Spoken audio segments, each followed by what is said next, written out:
أعوذ بالله السميع العليم من الشيطان الرجيم بسم الله الرحمن الرحيم وصلى الله تعالى على سيدنا محمد وعلى آله وصحبه وسلم. We are sending salutation. Prior to such, we are mentioning the name of Allah, the one creator, the one sustainer. We begin everything in his name. He is the most merciful, he is the most compassionate, everlastingly so. And we send salutation upon the one whom he had given the message of Al-Islam, everlasting peace. He is the selected one. He is the one who turned all of the riches of this world away and to simply be in complete submissiveness to his maker. He is one everlastingly worthy of praises. He is Muhammad, peace and blessings be upon him and all of his progeny, all of those who followed in the legacy of his, solely for the reward of his creator, and to the day that we meet him. We sending salutations upon all of the prophets, Alayhimu'Ssalaam, peace and blessings be upon them. We have reached in the legendary stories of the prophets, Alayhimu'Ssalaam, page number 319. Before I forget, this is your humble and respected orator, Muhammad Israel. Picking up from section number 5, the reconstruction, because we had completed the destruction. We had completed that phase there, Jeremiah and Daniel. So here we have the reconstruction of Jerusalem in the era of Jeremiah, peace and blessings be upon him. Or like the one who passes by a town, open quote, and it had trembled over its roofs. He said, oh, how will Allah Jalla Jalaluhu ever bring it to life after this death, this destruction? So Allah Jalla Jalaluhu caused him to die for 100 years, then raised him up again. He said, how long did you remain dead? He, the man, said, perhaps I remained dead a day or part of a day. He said, no, you have remained dead for 100 years. Look at your food and your drink, they show no change. And look at your donkey. And thus we have made you a sign for the people. Look at the bones, how we bring them together and clothe them with flesh. End quote. Then this was clearly shown to him. He said, when this was shown to him, he said, I know now that Allah Jalla Jalaluhu is able to do all things. Then the end quote. This is Surah number 2, ayah number 259. Hashim ibn al-Kalbi reported that Allah Jalla Jalaluhu revealed to Jeremiah, saying, I am going to reconstruct Jerusalem, so go there. He went and found it devastating. He said to him, Allah Jalla Jalaluhu, exalted be He. Allah Jalla Jalaluhu told me to come to this city. He said to himself, so that's where the confusion. He said to himself, exalted Jalla Jalaluhu be He. Allah told me to come to this city and that He was reconstructing it. When will Allah Jalla Jalaluhu rebuild it, and when will He bring it back to life? Then he slept, and his donkey was with him for 70 years until Nebuchadnezzar and the king over him, Laharashsa, who had ruled 120 years, had perished. Laharasab was succeeded by his son Bashtasib. News of the death of Nebuchadnezzar had reached Bashtasib, and through Syria, Sham, which was in utter ruin. The wild beasts had multiplied in Palestine, for it had become empty of men. Bashtasib therefore called to the children of Israel in Babylon, whoever wants to return to Sham, Syria, and Palestine may do so. It was ruled by one from the house of David, one of the children of David, who was ordered by Bashtasib to rebuild Jerusalem and its temple. So they returned and built it. Then Jeremiah opened his eyes, blinked from the 70-year sleep, and saw how the city was being reconstructed. He remained in that sleep of his until he had completed 100 years. When Allah Jalla Jalaluhu awoke him, he thought that he had slept not more than 1 hour. He had known the city as a devastating land when he saw it rebuilt and people. He said, I know now that Allah is able to do all things. Subhanallah. Ibn al-Kalbi said that the Israelites settled in it and Allah Jalla Jalaluhu rebuilt their glory. It remained so until Rome vanquished them in the era of the tribal kings. Then they lost their community and their authority after the appearance of Christianity. This is how Ibn Jarir tells the story in his history of Jerusalem. He said that Al-Harasab was a just king and diplomatic. The people, chiefs, and king obeyed him, and he was gifted in the construction of cities, canals,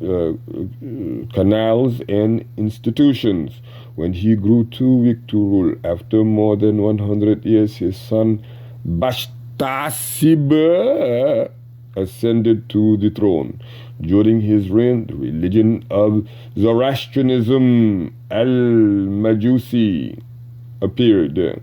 Zoroastrianism, a man named Zoroaster had been a companion of Jeremiah and had angered him. So Jeremiah cursed him. Zoroaster became a leper. He went to the land of Azerbaijan, joined Bashtasib, and converted him to Zoroastrianism, which he chose for himself on his own free will. Bashtasib forced people to embrace it and killed many who disobeyed. After Bashtasib, his son Barman ruled. They were among the famous and heroic kings of Persia, and Nebuchadnezzar had been deputy to all three of them. He lived a long time. May Allah Jalla Jalaluhu torment him. It says on page 321, the essence of what has been written by Ibn Jarir is that the person or wife passing through this village was Jeremiah. Others say that it was Uzairah, known also as Hosi, and this is the consensus of the ancients and those after them, but Allah Jalla Jalaluhu knows best. Moving along now to page number 322, section 6, the story of Uzair. Ishaq ibn Bishr reported on the authority of Ibn Abbas and others that Uzair was a saint and a wise man. He went out one day to his own farm. As was his custom about noon, he came to a deserted ruined place and felt the heat. He entered the ruined town and dismounted his donkey, taking figs and grapes in his basket. He went under the shade of the Kaiba tree and ate his food. Then he got up to look at what remained of the ruins. The people had been lost, the people had long been lost, and he saw bones. Oh, how will Allah Jalla Jalaluhu ever bring it to life after its death? He said this not out of doubt of Allah Jalla Jalaluhu, but out of curiosity. Allah Jalla Jalaluhu sent the angel of death to take his soul, his life. He remained dead for 100 years. After the 100 years had passed and there had been changes in Israelite affairs, Allah Jalla Jalaluhu sent an angel upon Uzair to revive his heart and his eyes in order for him to feel and see how Allah Jalla Jalaluhu revives the dead. The angel said, for how long did you sleep? He said, a day or part of a day. He said this because he knew he had slept early in the afternoon and woke up late in the afternoon. The angel said, you remained asleep for 100 years. He ate and drank the food which he had prepared before he was overtaken by that long sleep for 100 years. Then the angel revived his donkey. So he says, you remained asleep for 100 years. He ate and drank the food which he had prepared before he was overtaken by that long sleep. How or why he would do that, or why it would state that immediately, Allah knows best. Then the angel revived his donkey. Allah Jalla Jalaluhu said, and look at your donkey, and thus we have made of you a sign for the people. In other words, if they managed with Allah, unless, why he ate and drank what was still there, unless they revived it in front of him so he can see it. So that's also a possibility. Otherwise, it's a serious typo. Look at the bones, how we bring them together and clothe them with the flesh. When this was clearly shown, and this is in Surah number 2, ayah number 259. When this was clearly shown to him, he said, I know now that Allah is able to do all things. He rode on his donkey and entered his native place, but the people did not recognize him, nor did his household recognize him except his maid, now an old woman. He asked her, is this the house of Uzair? She said, yes, but the people have long forgotten Uzair. He said, I am Uzair. Allah has taken my life for 100 years and has now returned it to me. She said, Uzair used to be answered when he prayed to Allah Jalla Jalaluhu, pray to cure me of blindness if you are Uzair. He prayed for her and massaged her eyes and took her by the hand. Get up by the power of Allah Jalla Jalaluhu, he said. The crippled woman stood up and walked. She opened her eyes and saw her blindness was gone. She said, I bear witness that you are Uzair. She rushed to the assembly of the Israelites. Uzair's son was 118 years old, and his children now were lords of the assembly. She called out to them, saying, this is Uzair, come to you. This is Uzair, come to you. They accused her of lying. She said, I am your old maid. He has just prayed to Allah Jalla Jalaluhu for me, and here I am whole again, walking and seeing. The people stood up and looked at him. His son said, my father had a mark between his shoulders, a black mole, and they discovered it. They said, none among us memorized the Torah since Nebuchadnezzar burnt it, except Uzair. And there was only one copy of the Torah, which was hidden by Sarucha. He buried it in the days of Nebuchadnezzar in a place none but Uzair knows. Uzair led them, Alayhimu'Ssalaam, led them, meaning the people, to the hidden place and took out that copy of the Torah. Its leaves had rotten and the book itself crumpled up. Uzair sat under the shade of a tree surrounded by the children of Israel and copied out the Torah for them from that script.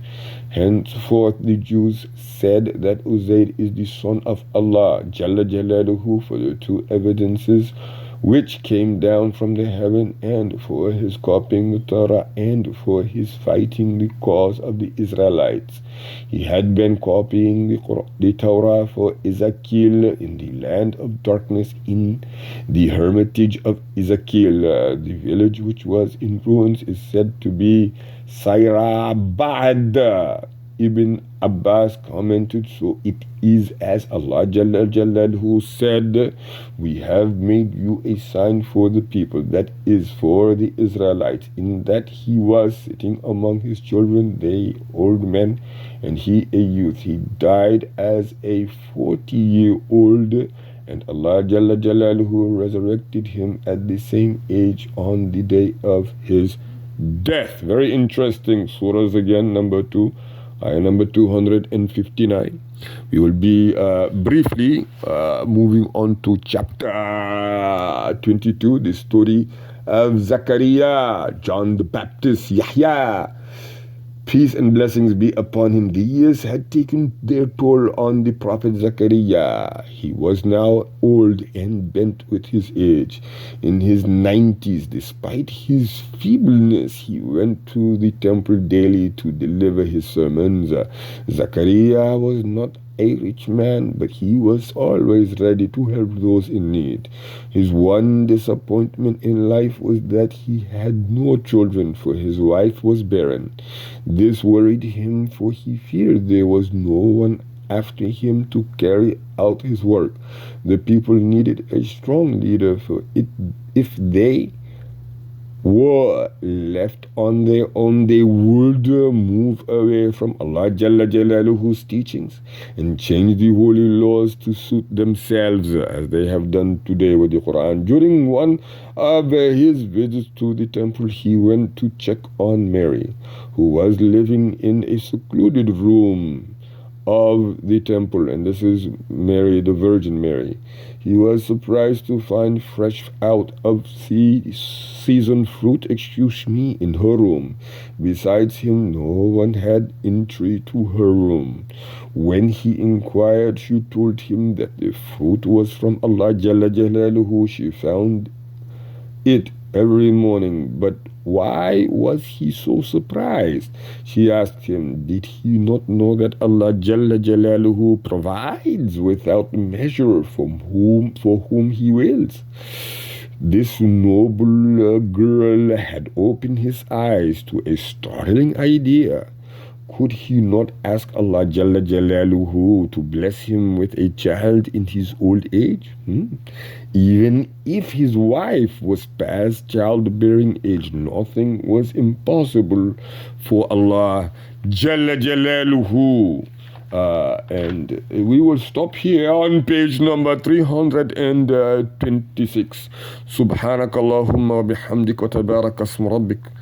وتعالى جدك ولا إله غيرك ولا حول ولا قوة إلا بالله العلي العظيم. سبحان ربك رب العزة عما يصفون وسلام على المرسلين والحمد لله رب العالمين. اللهم إني أعوذ بك من الهم والحزن والعجز والكسل والبخل والجبن ومن غلبة الدين وكهر الرجال. صلى الله على محمد وعلى آله وصحبه وسلم.